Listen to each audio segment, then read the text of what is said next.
Shalom, selamat berjumpa kembali dalam Thank God It's Monday. Ini hari ke-11 di dalam tahun 2021 yang baru kita masuki ini.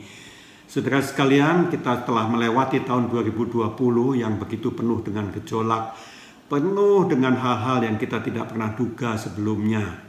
Ya, ada COVID-19 dan yang macam-macam yang lain. Saudara sekalian, hari ini kita juga masih tetap belum tahu bagaimana dengan keadaan nanti tahun 2021. Oleh sebab itu, saya ingin mengajak kita semua untuk mempersiapkan diri kita baik-baik di dalam menghadapi tahun 2021 ini.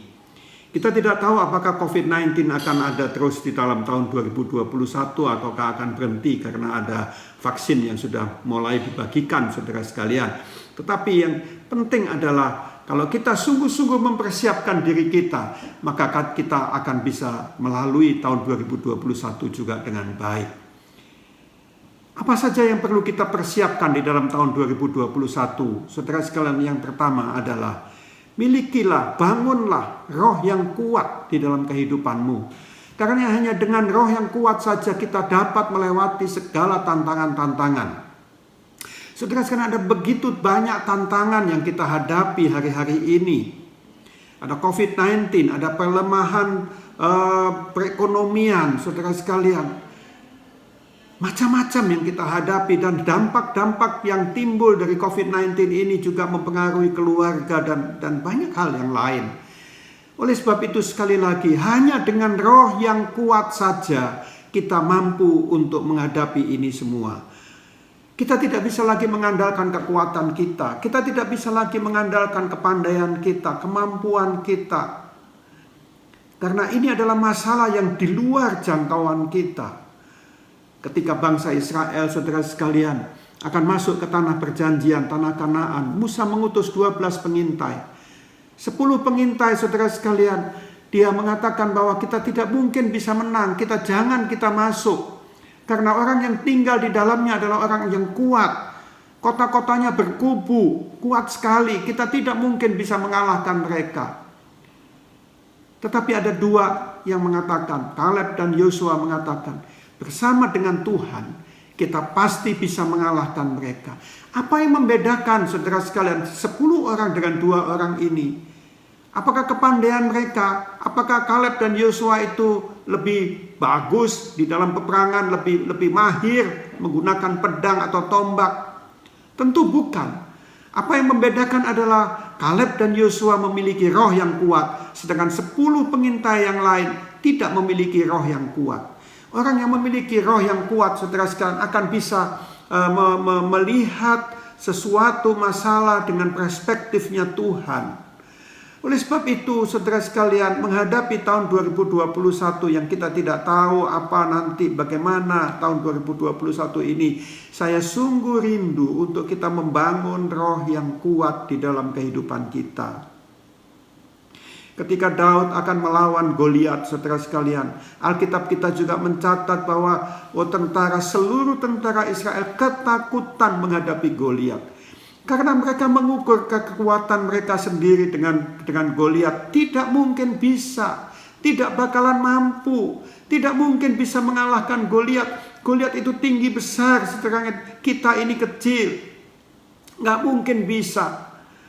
Tetapi Daud, satu-satunya orang yang ada di tempat itu waktu itu, yang mengatakan, aku yang akan menghadapi mereka. Apa yang membedakan? Sekali lagi, apakah karena kemampuan Daud melebihi tentara Israel yang lain? Tentu tidak.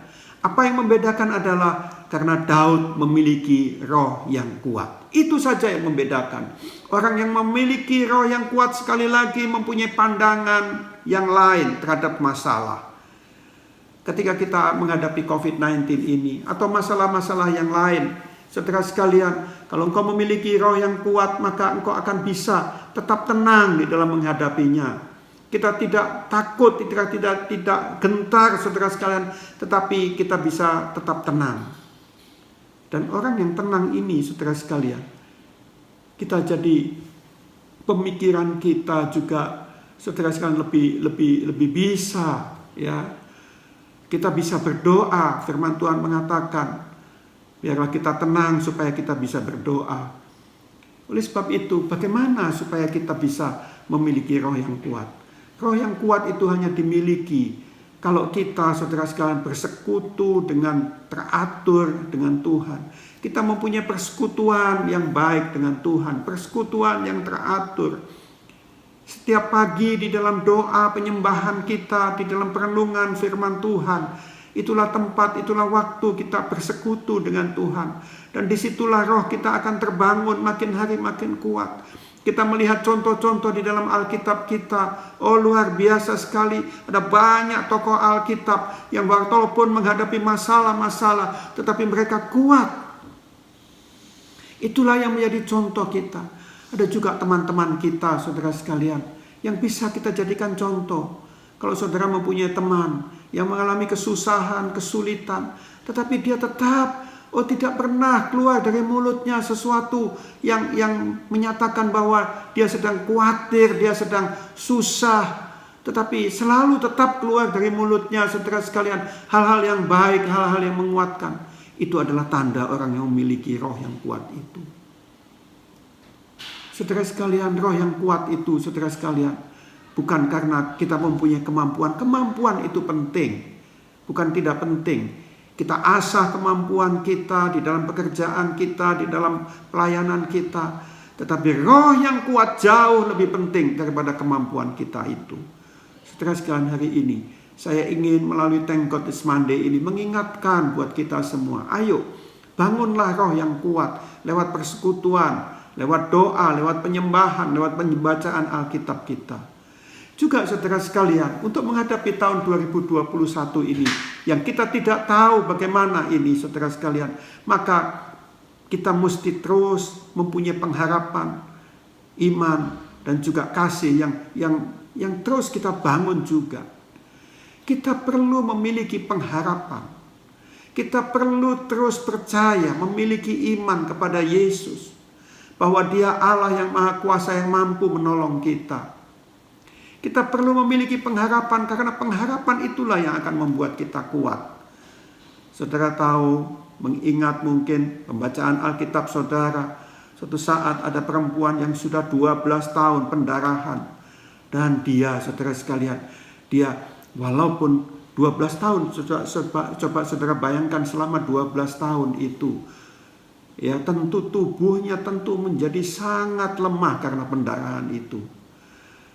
Dan pada waktu itu, saudara sekalian, Yesus bersama-sama dengan murid-muridnya dan Yairus, saudara sekalian, ingin datang ke rumahnya Yairus ini.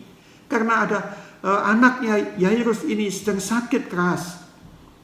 Kalau orang, saudara sekalian, ingin mendatangi orang yang sakit keras, tentu jalannya juga buru-buru, cepat-cepat, saudara sekalian.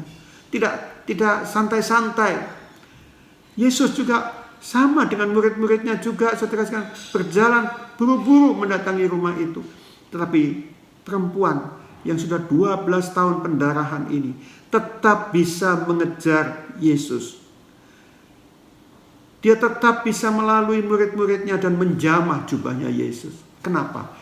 Karena ada pengharapan di dalam diri perempuan ini. Di dalam hatinya dia yakin bahwa kalau aku jamah saja jubahnya, maka aku akan sembuh. Itulah pengharapan. Hari ini saya juga ingin mengatakan, milikilah itu. Engkau sedang menyembah Yesus yang luar biasa, yang mengasihi kita. Milikilah pengharapan itu. Terus, engkau mesti mempunyai iman. Bahwa apapun yang kau hadapi, bersama-sama dengan Yesus, engkau bisa mengatasinya. Engkau bisa menang. Di dalam bisnismu, di dalam mungkin kesehatanmu, apa saja, bersama Yesus kita bisa mengatasi segala-galanya. Dan yang lebih penting lagi, saudara sekalian, tambahkan juga kasih di dalam setiap tindakan-tindakan kita. Apa yang kau ingin lakukan buat orang lain, apa yang kau ingin bagikan buat orang lain, lakukanlah karena engkau mengasihi mereka. Saya juga ingin mengajak kita, saudara sekalian, untuk kita mempunyai komitmen. Komitmen terhadap apa yang ingin saudara perbaiki di dalam tahun 2021 ini. Mungkin merenungkan tahun 2020 ada banyak hal yang mungkin saudara merasakan bahwa aku perlu memperbaiki dalam hubunganku dengan Tuhan, dalam hubunganku dengan keluargaku, dengan istriku, dengan anak-anakku, dengan teman-temanku. Aku perlu perbaiki. Aku perlu membuat satu komitmen untuk aku juga menjaga kesehatanku. Hari ini saya ingin saudara sekalian, tahun 2021 kalau engkau ingin menang, buat komitmen. Komitmen atas apa saudara sekalian? Komitmen atas aku ingin bersekutu dengan lebih baik dengan Tuhanku. Aku ingin mempunyai hubungan yang lebih baik dengan anak-anakku. Aku ingin mempunyai hubungan yang lebih baik dengan istriku, dengan keluargaku. Buat komitmen dan lakukan itu. Komit. Pembacaan firman juga komit. Saudara, dengan demikian kita akan memiliki roh yang kuat. Dengan demikian kalau kita komit, saudara, membiasakan diri, mendisiplin diri kita sendiri, maka kita akan terbangun. Roh jiwa kita terbangun, saudara sekalian. Dan kita bisa melalui tahun 2021 ini dengan baik. Kiranya Tuhan memberkati kita semua. Amin. Mari kita berdoa. Biarlah kiranya ya Tuhan, apa yang hamba-Mu sampaikan ini ya Tuhan, bisa memberkati kami semua. Mampukan kami untuk terus membangun roh kami, Tuhan, bersekutu dengan Engkau, Tuhan. Mampukan kami ya Tuhan untuk terus membangun iman, pengharapan, dan kasih kami terhadap orang lain. Dan mampukan kami untuk membuat komitmen ya Tuhan, atas apa yang perlu kami perbaiki ya Tuhan. Di dalam nama Tuhan Yesus kami berdoa. Amin.